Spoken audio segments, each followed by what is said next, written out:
बिस्मिल्लाहिर्रहमानिर्रहीम। अस्सलामुअलैकुम।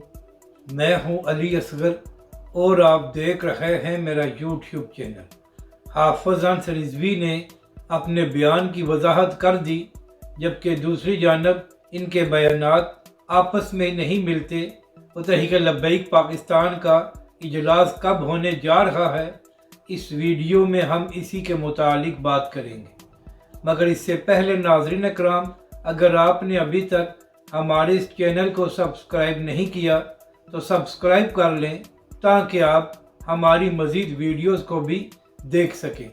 और अगर नाज़रीन इकराम आपको ये वीडियो अच्छी लगे तो इसे लाइक और शेयर ज़रूर करें और कमेंट्स के ज़रिए अपनी राय का भी इजहार करें।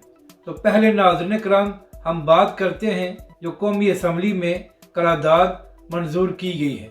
तो आज नाज़रीन इकराम कौमी असम्बली में मुतफ़िका तौर पर फ़लस्तीन के हक़ में एक करारदाद मंजूर की गई है, जहाँ पर फ़लस्तीन के साथ इज़हार यकजहती किया गया है, जबकि दूसरी जानब इजरायली मुज़ालिम की मज़म्मत की गई है।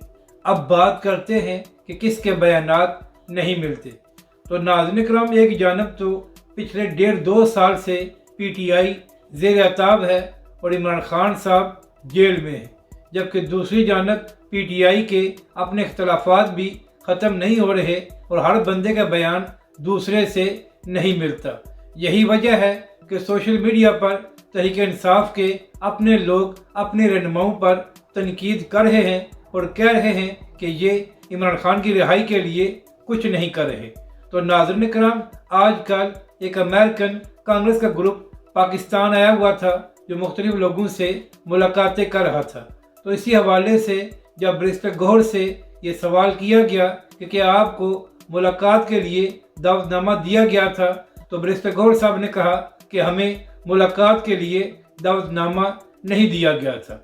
जबकि दूसरी जानब साहिबजादा हामिद रज़ा खान साहब ने बात करते हुए कहा कि बैरिस्टर गौहर और आमिर डोगर साहब को दावतनामा तो दिया गया था, मगर वो शहर से बाहर थे, जिसकी वजह से वो शामिल नहीं हो सके। इसके साथ साथ हामिद रज़ा खान साहब ने यह भी कहा कि इस तरह दावतनामा दिया गया कि दावतनामे से चंद घंटे पहले उनको मदऊ किया गया और उस वक्त वो शहर में मौजूद नहीं थे, जिसकी वजह से वो शरीक नहीं हो सके।